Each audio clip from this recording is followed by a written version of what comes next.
નમસ્કાર વિદ્યાર્થી મિત્રો, છેલ્લા વિડિયો લેક્ચરમાં આપણે સમાંતર શ્રેણીની અંદર કેટલાક ખાલી પદો વિશે આપણે ચર્ચા કરી હતી અને તેને કેમ શોધવા તેની પણ આપણે વાત કરી હતી. બીજું પદ, ત્રીજું પદ, ચોથું પદ એ કેવી રીતે મેળવવા તે આગળના લેક્ચરમાં આપણે અભ્યાસ કર્યો હતો. હવે આપણે આજે કેટલાક વિશિષ્ટ એક્ઝામ્પલ ગણવા જઈ રહ્યા છીએ, જેમાં આપણે પદોની સંખ્યા, કેટલામું પદ છે, આ શ્રેણીનું છેલ્લામું પદ કેટલું છે, એ બધા જ પ્રકારના પ્રશ્નોની આજે આપણે ચર્ચા કરવાના છીએ. તો અહીંયા પહેલા રકમ આપી છે આપણને, નીચેની સમાંતર શ્રેણીમાં પદોની સંખ્યા જણાવો. પદોની સંખ્યા એટલે કે આ શ્રેણીની અંદર કેટલા પદ છે, એટલે કે વિદ્યાર્થી મિત્રો n આપણે મેળવવાનું છે. તો આપણે અહીંયા બે એક્ઝામ્પલ આપ્યા છે કે પદોની સંખ્યા પૂછી હોય ત્યારે આપણે n મેળવીએ છીએ, એટલે કે આ જે શ્રેણી છે તેમાં કેટલા પદ આવેલા છે તે ગોતવાના છે. તો સૌથી પહેલા આનું પ્રથમ પદ છે એટલે a, તો એને આપણે 7 કહીએ છીએ. પછી આ બેનો તફાવત એટલે કે બીજું પદ માઈનસ પહેલું પદ, એટલે વિદ્યાર્થી મિત્રો આપણને મળી જાય છે સામાન્ય તફાવત, એટલે કે b બરાબર બીજું પદ એટલે 13 - 7.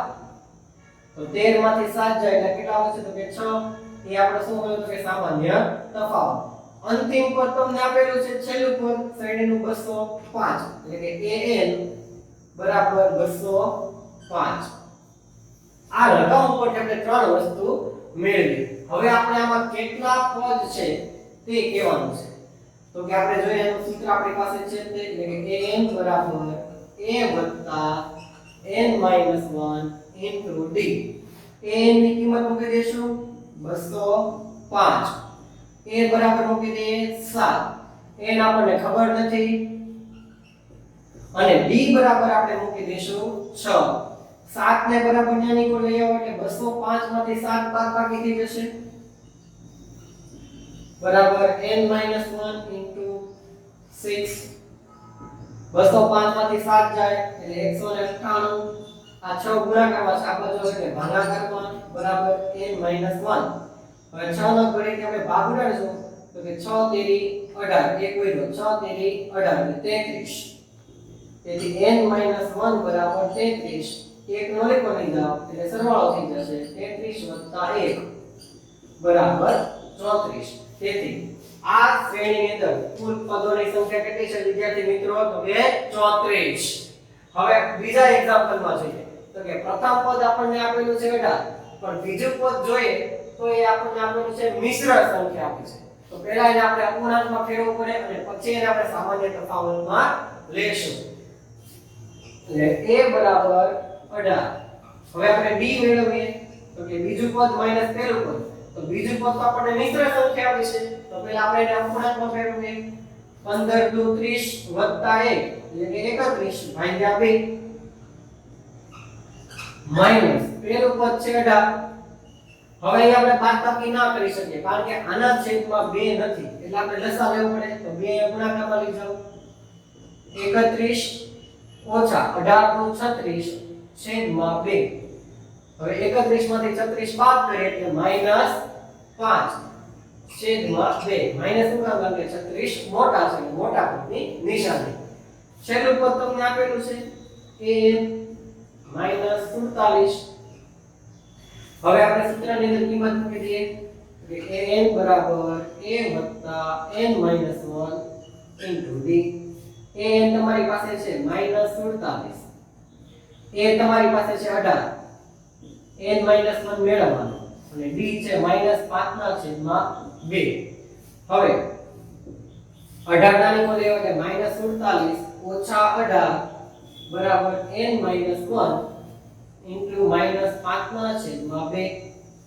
હવે 47 માંથી 18 બાદ કરો એટલે બંને નિશાની માઈનસ છે એટલે થઈ જશે સરવાળો. તો 47 માં 10 ઉમેરો 57, 57 માં 8 ઉમેરો 57 ને 3 60 ને 5 65 -65. હવે આ બે ભાગાકારમાં છે, બરાબર ની આ બાજુ એટલે ગુણાકારમાં, અને 5 છે છેદમાં એટલે -5 બરાબર n - 1. 13 × 5 65 અને માઈનસ કટ કરી નાખો એટલે 13 × 2 = 26. તેથી 26 બરાબર n - 1. તો હવે 1 ને બરાબર નાની કો લે જમણી બાજુએ એટલે પ્લસ થઈ જાય. 26 + 1 બરાબર n. તેથી n બરાબર 27. તેથી આપેલ દાખલાની અંદર સમાંતર શ્રેણીમાં કુલ 27 પદો રહેલા છે. તો આવી રીતે વિદ્યાર્થી મિત્રો આપણે પદોની સંખ્યા મેળવી શકીએ. હવે આપણે આગળના બીજા દાખલા તરફ જઈએ. વિદ્યાર્થી મિત્રો હવે આપણે જોઈએ આ દાખલામાં સમાંતર શ્રેણીનું 11મું પદ 38 છે, 16મું પદ 73 છે, તો તેનું 31મું પદ શોધો. હવે જો આપણે અહીંયા છે આ દાખલામાં આપણને 31નું પદ કીધું છે, નથી આપણને a આપ્યો, નથી આપણને d આપ્યો, કે નથી કોઈ સમાંતર શ્રેણી આપી કે નથી એનું છેલ્લું પદ આપ્યું, છતાં પણ આપણને પૂછ્યું છે કે આનું 31નું પદ શોધો. તો આપણે કઈ રીતે કરશું તો કે સૌથી પહેલા આપણને જે આપ્યું છે લખી નાખો 11મું પદ એટલે કે a11 બરાબર 38 અને તમને બીજું આપ્યું છે 16મું પદ એટલે કે a16 બરાબર 73. હવે આપણી પાસે જો બીજું પદ શોધો તો આપણને ખબર છે a d કરો એટલે બીજું પદ મળી જાય. ત્રીજું પદ શોધવું છે તો આપણે કરીએ કે a 2d એમ 11મું પદ છે એમ લખાય a 10d. એટલે આની પરથી એક સમીકરણ બની જશે a 10d બરાબર 38. પરિણામ નંબર 1. અને આ a16મું પદ છે 73 એટલે આની પરથી બીજું સમીકરણ બનાવો a 15d. હવે આપણે પરિણામ 1 અને 2 આપણે બે રીતે કરી શકીએ, કાં તો લોપની રીત લ્યો અથવા તો બાદબાકી કરો. લોપની રીતે જે આપણે બાકી છે જે અગાઉના પ્રકરણમાં આવશે, જે આપણે આગળ શીખશું, પછી આમ લોપની રીતે પણ દાખલો કરી શકાય. પણ અત્યારે હું તમને બાદબાકીની રીતથી દાખલો કરાવું છું. તો આ બાદબાકી કરીએ, પરિણામ 1 અને 2 ની બાદબાકી કરતા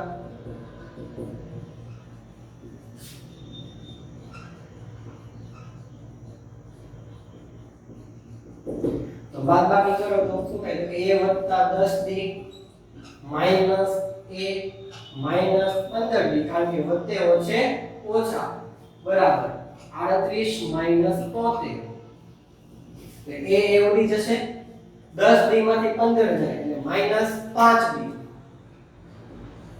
બરાબર.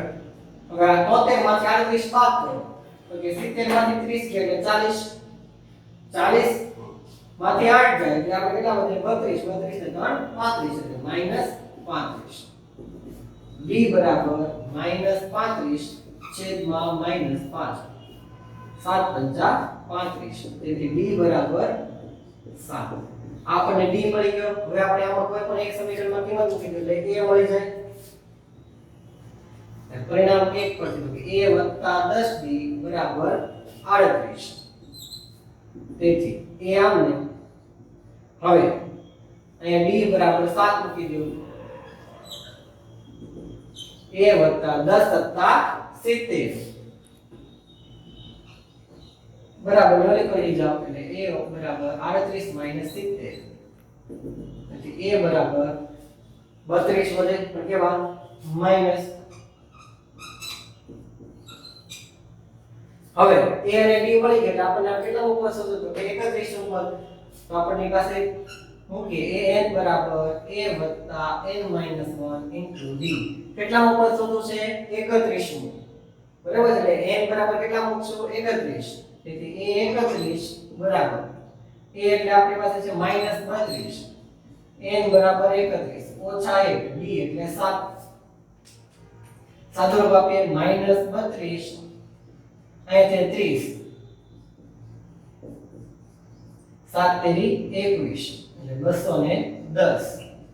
તો 210 માંથી 32 બાદ કરો, 200 માંથી પેલા 30 બાદ કરજો એટલે 170, 170 + 10 એટલે 180, એમાંથી 2 બાદ કરજો એટલે 178.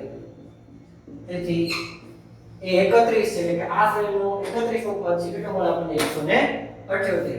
આપણે હવે બીજા દાખલા તરફ જઈએ. હવે વિદ્યાર્થી મિત્રો આપણે આ દાખલામાં જોઈએ તો કે એક સમાંતર શ્રેણીમાં 50 પદ છે. જો તેનું ત્રીજું પદ 12 હોય અને છેલ્લું પદ 106 હોય તો તેનું 29 નું પદ શોધો. એટલે કે આપણને કીધું છે તેનું 50 પદ છે એટલે પહેલા તો પદની સંખ્યા એટલે n તમને આપી દીધું છે એટલે n બરાબર કેટલા છે તો કે 50 પછી એમ કીધું છે કે ત્રીજું પદ 12 એટલે કે a3 બરાબર 12 છે. છેલ્લું પદ 106 છે. તો છેલ્લું પદ એટલે a નું પદ કહેવાય એ 106 છે. તો તમને 29 નું પદ શોધો એટલે કે a 29 નું પદ શોધો. એટલે કે આની અંદર તમને બધું જ આપ્યું છે પરંતુ a આપ્યો નથી કારણ કે મારે 29 નું પદ શોધવું હોય તો a અને d ની જરૂર પડે. મને n આપેલો છે, ત્રીજું પદ આપ્યું છે અને છેલ્લું પદ આપ્યું છે. તો એની ઉપરથી પહેલા મારે a અને d મેળવવા પડે. તો a3 એટલે આપણે લખી શકીએ a3 12 આપ્યો છે તો આપણે લખી શકીએ a + 2d બરાબર 12 પરિણામ નંબર 1. હવે આપણને an આપેલા છે 106 તો an છે માં n બરાબર 50 મૂકી દે એટલે 50 નું પદ થઈ જાય. આપણા સૂત્રમાં કિંમત મૂકીએ તો કે a + n - 1 * d બરાબર 106. આમાં n બરાબર 50 મૂકી દો એટલે a + 50 - 1 * d બરાબર 106. તેથી a + 49d બરાબર 106. સમીકરણ નંબર 2. તો આ રીતે આપણે બે સમીકરણ મળ્યા. હવે પાછી આપણે બાદબાકી કરશું 1 અને 2 ની બાદબાકી કરો. a + 2d ઓછા a ઓછા 49d બરાબર 12 ઓછા 106. એ ઉડી જશે 2d માંથી 49 માંથી 2 જાય એટલે -47d અને અહીંયાથી જાય -94. તેથી આ 2 47 ના છેદમાં લઈ જાય d બરાબર -94 ભાગ્યા -47 47 નું 94. તેથી d બરાબર 2. d મળી ગયો 2 અને પરિણામ 1 માં કિંમત મૂકી એટલે આપણને a મળી જાય. તો આની અંદર આપણે કિંમત મૂકીએ તો કે a + 2d બરાબર 12. a આમને 2 d એટલે પણ 2. તેથી a + 4 બરાબર 12. 4 નાની પડી એટલે માઈનસ. તેથી a બરાબર થઈ જશે 12 માંથી 4 જાય એટલે 8. એટલે આપણને a અને d મળી ગયા. હવે આપણને શું પૂછ્યું છે વિદ્યાર્થી મિત્રો તો કે a 29 નું પદ શોધો. તો a 29 બરાબર એમ લખી શકાય a + 28d. આપણે પાસે શોર્ટ સૂત્ર છે ચાલો નહીતર આમાં વિદ્યાર્થી કિંમત મૂકો એટલે તમને આવું સમીકરણ મળી જશે. એમાં a અને d ની કિંમત મૂકી દઈએ. a એટલે આપણી પાસે 8 છે 28 આમને d એટલે 2 8 + 28 નું 56 56 માં 8 ઉમેરો એટલે કેટલા થઈ જશે 64. તેથી આનો 29 નું પદ છે તે આપણને 64 મળે. હજી આપણે આગલા દાખલામાં જોઈએ. કોઈ સમાંતર શ્રેણીમાં 17મું પદ 10મા પદ કરતા 7 વધુ છે તો તેનો સામાન્ય તફાવત શોધો. એટલે કે આપણને કીધું છે 17મું પદ એટલે કે a17 અને 17મું પદ છે 10મા પદ કરતા 7 વધુ છે. એટલે કે a17 એ 10મા પદ કરતા આવડા પદ વધુ છે તો આમાં 7 ઉમેર્યું એટલે બંને પદ કેવા થઈ જશે સરખા. એટલે આપણે આની પાસે સમીકરણ મેળવી શકીએ. તો આપણને પ્રશ્ન પૂછે છે સામાન્ય તફાવત એટલે આપણને મેળવવાનું કીધું છે d શોધો. તો આપણી પાસે સૂત્ર છે આના બરાબર લખાય a + 16d આના બરાબર લખાય a + 9d + 7. બંને બાજુથી a ઉડી જશે 9d અહીંયા લઈ આવો એટલે 16d - 9d બરાબર 7. 9 16 માંથી 9 બાદ કરો એટલે કેટલા વધે તો કે 7d બરાબર 7. તેથી d બરાબર 7/7 એટલે 1.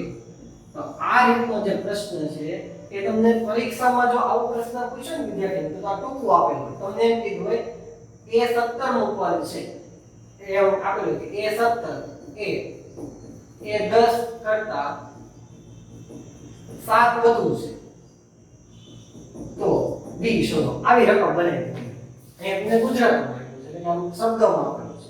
ઓલો તમને સંકેતમાં આપ્યો તો આ રીતનું કરી દીધું હોય. અથવા તમને સીધું એમ પૂછે કે a 17 ઓછા a 10 થી બરાબર 7 હોય તો d શોધો, આવો પણ પ્રશ્ન પૂછી શકાય. એટલે આની પરથી નજીક સૂત્ર છે d મેળવવાનું. જો આવું આપ્યું હોય ને ત્યારે આપણી પાસે d મેળવવાનું સૂત્ર છે કે d બરાબર am ઓછા an છેદમાં m માઈનસ n. આની પણ તમે ગણતરી કરી શકો. હવે m બરાબર જે મોટી સંખ્યા નહીં લેવાની અને n બરાબર નાની સંખ્યા લેવાની. એટલે m બરાબર 17 મૂકો ઓછા a 10, m બરાબર 17 ઓછા 10. હવે અહીંયા જો આખું સમીકરણ છે એના બરાબર 7 આપેલા છે, છેદમાં 17 માંથી 10 એટલે 7, 7 ભાગ્યા 7 એટલે 1. તો વિદ્યાર્થી મિત્રો બધાના જવાબ સરખા છે. તો જોઈ લો આ રીતે પણ d મેળવી શકાય અને આ રીતે પણ d મેળવી શકાય. તો આ જે છે આપણી એક માર્કના MCQ માં પૂછી શકાય છે અને આ છે 2 માર્કનો દાખલો પૂછી શકાય છે. હજુ આપણે એક દાખલા તરફ જઈએ. હવે વિદ્યાર્થી મિત્રો આપણે આ દાખલામાં જોઈએ કે 3 અંકની કેટલી સંખ્યા 7 વડે વિભાજ્ય હશે. એટલે આપણે એવી સંખ્યા શોધવાની છે કે કેટલી સંખ્યાઓ છે જે 3 વડે ભાગી શકાય, 7 વડે ભાગી શકાય. એવી કેટલી સંખ્યા એટલે n શોધવાનું છે. પણ આપણે કીધું છે 3 અંકની સંખ્યા એટલે શરૂઆતની 3 અંકની પહેલી સંખ્યા કઈ તો કે 100. એટલે કે આપણી પાસે 100 છે એ 3 અંકની સૌથી શરૂઆતની પહેલી સંખ્યા. હવે એને આપણે પેલા 7 વડે ભાગીએ એટલે આપણને પહેલી 7 વડે વિભાજ્ય એવી સંખ્યા મળે. તો કે 7 વડે ભાગો 7 એકા 7, 3 વધે ઉપર સુધારી શું 7 ચોક 28, 2 વધ્યા. હવે જો 2 છે 7 ના ઘડિયામાં આવે નહીં. તો આમાં 7 વડે વિભાજ્ય એવી કઈ સંખ્યા સૌથી નાના માનની છે જે 7 વડે ભાગી શકાય? તો કે 2 ની અંદર 5 ઉમેરી દો એટલે કેટલા થયા? તો કે 7. હવે 7 વડે 7 ભાગી શકાય. તો 2 આમાં ઉમેર 5 કરો એટલે 7 નો 1 નહીં. તો 2 છે 5 છે ને આમાં ઉમેર એટલે 100 + 5 કેટલા થયા? 105. તો પહેલી સંખ્યા આપણે કઈ હોય? 105. અને 3 અંકની સૌથી છેલ્લી નાના મોટામાં મોટી સંખ્યા કઈ? તો કે આપણી પાસે 3 અંકની મોટામાં મોટી સંખ્યા કઈ છે? 999. એને 7 વડે ભાગો તો કે 7 એકા 7, 2 વધ્યા ઉપર સુધેરા 9, 7 ચોક 28, 1 વધ્યો ઉપર સુધેરા 9, 7 દુ 14, કેટલા વધ્યા? 5. હવે 5 છે એમ આવે તો કેનો આવે? 5 છે આમાંથી બાદ કરી દો એટલે 999 માંથી 5 જાય એટલે કેટલા વધે? 994 જે 7 વડે વિભાજ્ય છે. તો અહીંયા છે છેલ્લી આપણી મોટામાં મોટી સંખ્યા કઈ થાય? 3 તો કે 994. આની પછીની સંખ્યા કઈ? તો કે 112. 7 7 ઉમેરતા જાઓ 112 + 7 119. આવી રીતે આખી આપણને શ્રેણી મળે વિદ્યાર્થી મિત્રો. તો આપણે આમાં કેટલી સંખ્યા છે ટોટલ એ શોધવાની છે.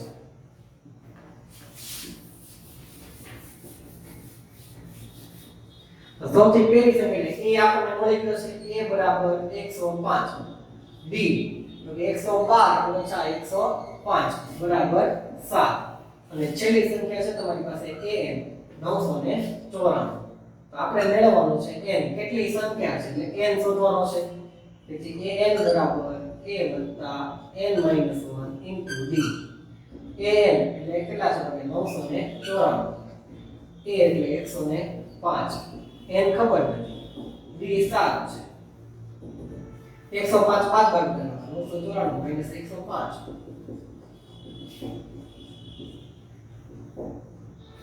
કરો 900 માંથી 100 કે 800, 894 માંથી 5 એટલે 889. આ 7 છે અને છેદમાં મૂકી દો n - 1 ભાગાકાર કરો 7 એકા 7 ઉપરથી ઉતાર્યા 8 એટલે 18 થયા. 7 દુ 14 ઉપરથી એટલે 4 5 ભાગે 4 વચ્ચે ઉપરથી 9 27 127. તેથી n - 1 બરાબર 127. એક નો લીધો લીધા n બરાબર 128. તો આ 3 અંકની 7 વડે વિભાજ્ય એ કેટલી સંખ્યા છે? 128. તો આ દાખલો છે આની જેવો જ દાખલો છે પરંતુ અહીંયા શું પૂછ્યું છે આપણને કે 10 અને 250 વચ્ચે 4 ના કેટલા ગુણિત છે? 4 ના કેટલા ગુણિત એટલે કે આની જેમ કીધું 7 વડે વિભાજ્ય કેટલી સંખ્યા છે આમાં પણ n જ શોધવાનું છે. બરાબર છે. તો આ પહેલા 10 અને 250 ની વચ્ચે 4 નો ગુણિત હોય એટલે કે 4 ના ઘડિયામાં આવતી એવી સંખ્યા તમારે લખવાની કે જેને 4 વડે ભાગી શકાય. તો સૌથી પહેલી સંખ્યા કઈ થાય? 10 કરતા પછી 4 વડે વિભાજ્ય એવી તો કે 12. બરાબર છે એમ ચાલે રાખે. અને 250 છે એમાં થી છેલ્લી સંખ્યા કઈ છે જેને 4 વડે ભાગી શકાય. તો આપણે હમણાં કેમ ભાગાકાર દ્વારા કર્યું હતું 105 એમાં આપણે 250 ને ભાગી નાખો 4 વડે. બરાબર છે. તો કે 6 ચોક 24 કેટલા વધ્યા 1 ઉપરથી કરી 0 4 દુ 8 કેટલા વધ્યા 2. આ 2 છે એ શેષ આમાંથી બાદ કરી નાખો 250 માંથી 2 બાદ કરી નાખો 248. તો છેલ્લી સંખ્યા કઈ થાય 248. આ 12 પછી એમાં 4 કરે એટલે 16 અહીંયા 20 એમાંથી શ્રેણી બની ગઈ. હવે તો હવે તમને આવી રીતે n શોધતા આવડે. તો વિદ્યાર્થી મિત્રો આજે આપણે જે દાખલાનો અભ્યાસ કર્યો તેનું ખાસ રિવિઝન કરજો અને આવા પ્રેક્ટિસ માટેના દાખલા તમને વિડિયોના અંતે મળી જશે. થેન્ક યુ વિદ્યાર્થી મિત્રો.